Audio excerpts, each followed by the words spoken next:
ॐ नमो भगवते वासुदेवाय। ॐ नमो भगवते वासुदेवाय। ॐ नमो भगवते वासुदेवाय। श्री उपदेशामृत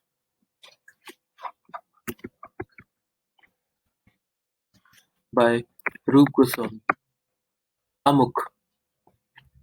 कृष्ण भावनामृत आंदोलन श्री रूप गोस्वामी की अध्यक्षता से संचालित होता है।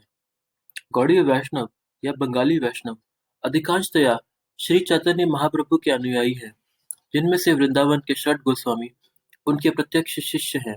अतएव श्री नरोत्तम दास ठाकुर ने गाया है, रूप रघुनाथ पदे हैबे आकुति, कबे हम बुझब से युगल प्रीति।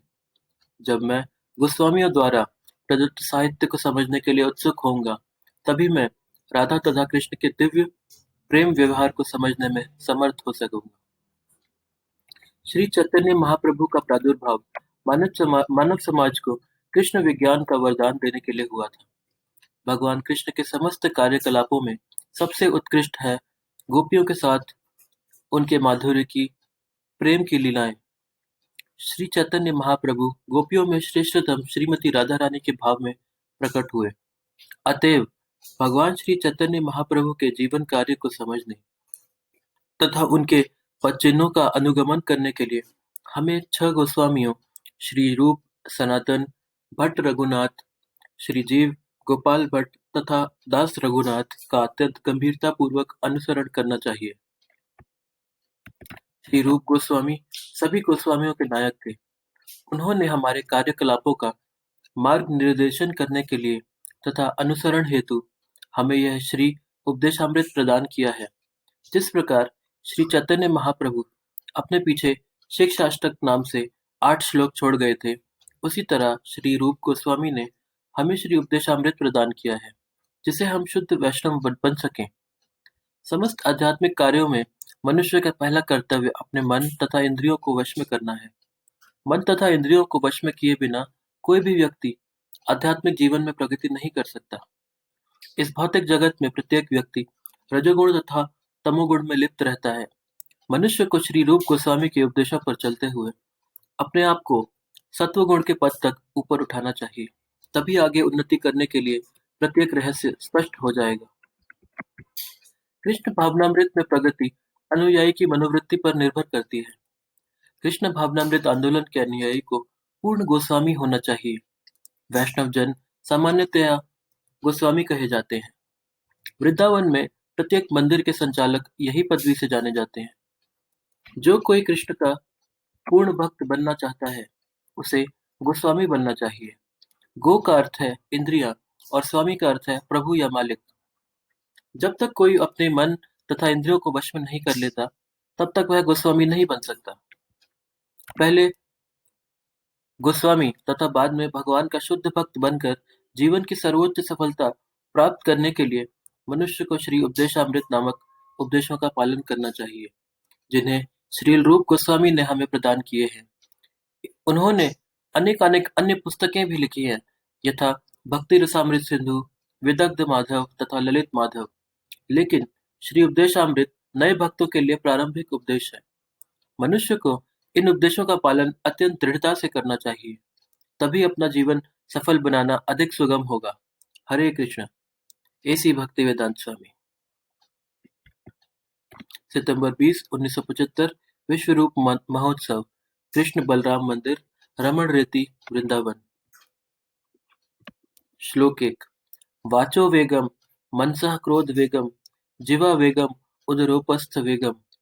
एतान वेगान यो विषहेत धीरः, सर्वा सर्वाम्पीमां पृथ्वीं सशिष्यात्। अनुवाद।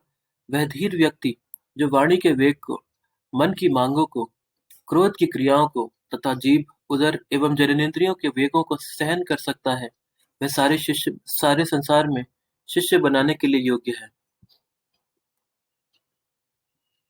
श्लोक 2। अत्याहारः प्रयासश्च प्रजल्पो नियमाग्रहः जनसंगश्च लौल्यञ्च षड्भिर्भक्तिर्विनश्यति। अनुवाद। जब कोई निम्नलिखित 6 क्रियाओं में अत्यधिक लिप्त हो जाता है, तो उसकी भक्ति विनष्ट हो जाती है। नंबर 1 आवश्यकता से अधिक खाना या आवश्यकता से अधिक धन संग्रह करना।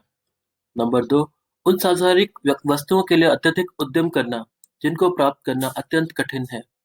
नंबर 3 सांसारिक विषयों के बारे में अनावश्यक बातें करना। नंबर 4 शास्त्रीय विधि-विधानों का आध्यात्मिक उन्नति के लिए नहीं, अपितु केवल नाम के लिए अभ्यास करना, या शास्त्रों के विधि-विधानों को त्याग कर स्वतंत्रतापूर्वक या मनमाना कार्य करना। नंबर 5 ऐसे सांसारिक प्रवृत्ति वाले व्यक्तियों की संगति करना जो कृष्ण भावनामृत में रुचि नहीं रखते, तथा नंबर 6 सांसारिक उपलब्धियों के लिए लालायित रहना। श्लोक 3 उत्साहात् निश्चयात् धैर्यात् तत्कर्म प्रवर्तनात् संगत्यागात् सो वृत्ते षड्भिर्भक्तिः प्रसिद्ध्यति। तात अनुवाद शुद्ध भक्ति को संपन्न करने में 6 सिद्धांत अनुकूल होते हैं। नंबर 1 उत्साही बने रहना। नंबर 2 निश्चय के साथ प्रयास करना। नंबर 3 धैर्यवान होना।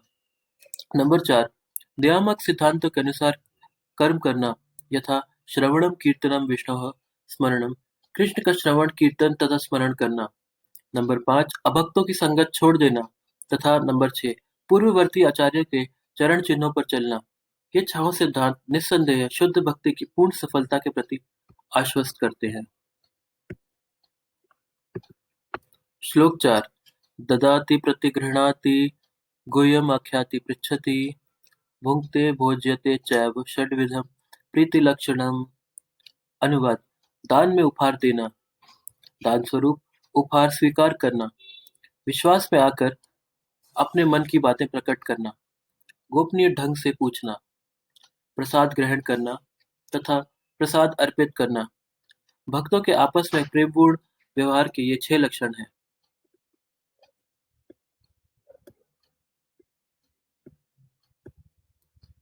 श्लोक 5 कृष्णोति यस्य गिरि तं मनसा द्रियेत दीक्षास्ति चेत् प्रणतभिश्व भजन्तमीशं शुश्रूषया भजन् विज्ञमनन्यमन्य निन्दादिशून्य हृदमीप्सित संकलब्ध्या।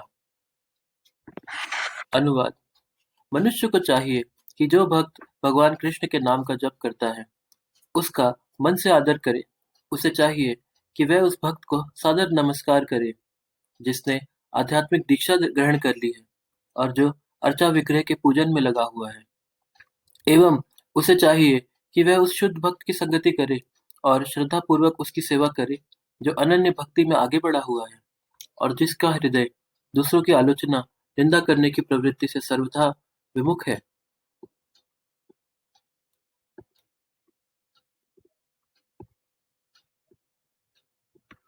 श्लोक 6 दृष्टः स्वभाव जनित एर्व पुष्पश्च दोषः अर्न प्राकृतत्वमिह भक्तजनस्य पश्येत् गङ्गाम्बसां न खलु बुद्बुदफेन पङ्क्य ब्रह्मद्रवत्वमुपगच्छति निर्धर्मः।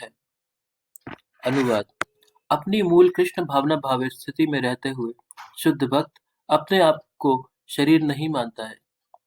ऐसे भक्त को भौतिकतावादी दृष्टिकोण से नहीं देखा जाना चाहिए। निस्संदेह भक्त के निम्न कुल में उत्पन्न होने, उसके कुरूप चेहरे, विकृति, विकृत शरीर या रोगी अथवा अशक्त शरीर की परवाह नहीं करनी चाहिए।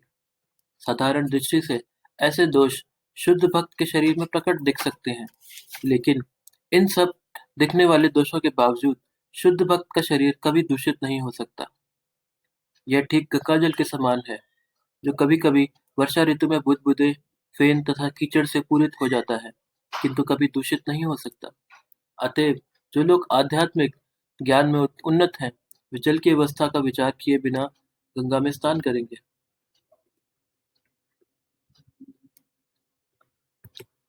श्लोक 7 स्यात् कृष्ण नामचरित आदि सिताप्य विद्या पित्तोपतप्तरसनस्य न रोचिकानु किन्त्वादरानुदिनं खलु सैव जुष्टा स्वाद्विक्रमाद्भवति तद्गतमूलहंत्री।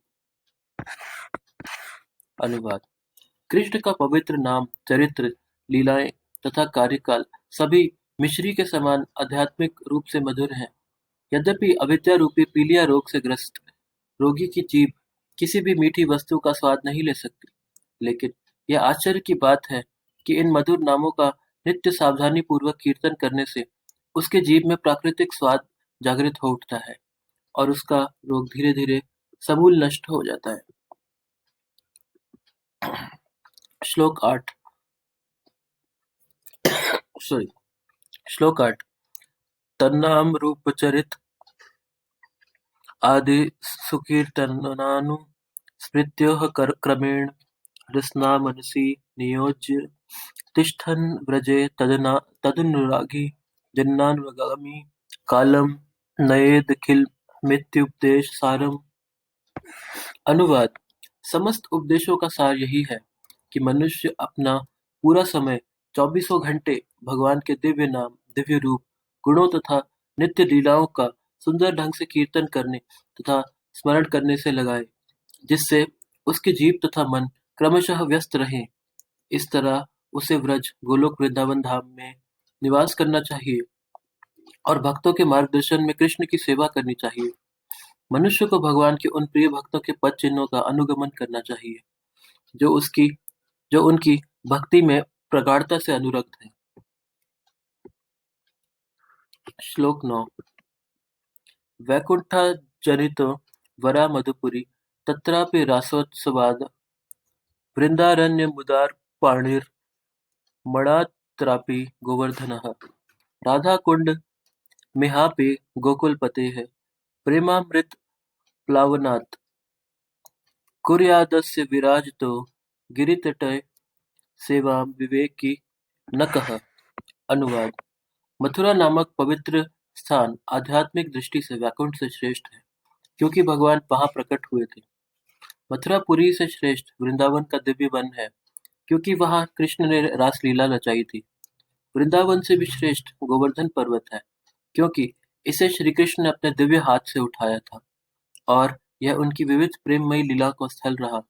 और इन सबों में परम श्रेष्ठ श्री राधा कुंड है, क्योंकि यह गोकुल के स्वामी श्री कृष्ण के अमृतमय प्रेम से आप्लावित रहता है।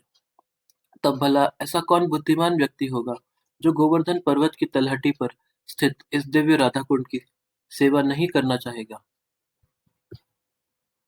श्लोक 10 कर्मेभ्यः परतो हरेः प्रियतया व्यक्तिं ययुर्ज्ञानिन् स्तेभ्यो ज्ञान विमुक्त भक्ति परमाः प्रेमैकनिष्ठास्ततः तेभ्यस्ताः पशुपाल पंकज दृष्टाभ्योऽपि सा राधिका प्रेष्ठा त्वदुदयं तदीय सरसी ताम नाश्रयेत कह कृति। अनुवाद। शास्त्रों का कथन है कि सभी प्रकार के सकाम कर्मियों में परमेश्वर हरि उस पर विशेष कृपा करते हैं जो जीवन के उच्चतर मूल्यों संबंधी ज्ञान में उन्नत होता है। ऐसे ज्ञान में उन्नत अनेक लोग ज्ञानियों में से जो अपने ज्ञान के बल पर व्यावहारिक रूप से मुक्त हो जाता है, वह भक्ति ग्रहण कर सकता है। ऐसा व्यक्ति अन्यों से श्रेष्ठ है, किंतु जिसने कृष्ण का शब्द प्रेम वास्तव में प्राप्त कर लिया है, वह उससे भी श्रेष्ठ है। गोपियां समस्त उच्चतर भक्तों से उत्कृष्ट हैं, क्योंकि वे दिव्य गोपाल कृष्ण पर सदैव आश्रित रहती हैं। गोपियों में से श्रीमती राधा रानी कृष्ण को सर्वाधिक प्रिय है। उनका कुंड कृष्ण को उसी प्रकार अत्यधिक प्रिय है, जिस तरह गोपियों में सर्वाधिक प्रिय यह राधा रानी। तो ऐसा कौन होगा जो राधा कुंड में नहीं रहना चाहेगा और उल्लास समय भक्ति भाव, अप्राकृत भाव से पूरित आध्यात्मिक शरीर द्वारा श्री श्री राधा गोविंद के दिव्य युगल जो नित्य ही अपनी अष्टकालीय लीला संपन्न करते हैं, उनकी प्रेममयी सेवा करना नहीं चाहेगा। निस्संदेह जो लोग राधा कुंड के तट पर भक्ति करते हैं, वे ब्रह्मांड में सर्वाधिक भाग्यशाली व्यक्ति हैं। श्लोक 11 कृष्णस्योच्चैः प्रणयवस्तिः प्रेयसीभ्यो अपि राधा कुण्डं चास्य मुनिभिर्भितस्तादृगेव व्यधायि यत्पृष्ठैर्प्यलमसुलभम् अर्के पुनर्भक्तिभाजां तत्प्रेमेदं सकृदपि सरः स्नातुराविष्करोति। अनुवाद: अनेक आमोद की वस्तुओं तथा व्रजभूमि की समस्त प्रेयसी बालाओं में से श्रीमती राधा रानी निश्चय ही कृष्ण प्रेम की सर्वाधिक अमूल्य निधि है। हर प्रकार से उनका दिव्य कुंड मुनियों द्वारा कृष्ण को उतना ही प्रिय वर्णित किया गया है। निस्संदेह राधा कुंड महान भक्तों के लिए भी अत्यंत दुर्लभ है, अतएव सामान्य भक्तों के लिए इसे प्राप्त करना तो और भी कठिन है। यदि कोई इसके पवित्र जल में केवल एक बार स्नान कर ले, तो उसमें कृष्ण के लिए शुद्ध प्रेम पूर्णतः प्रकट हो जाता है।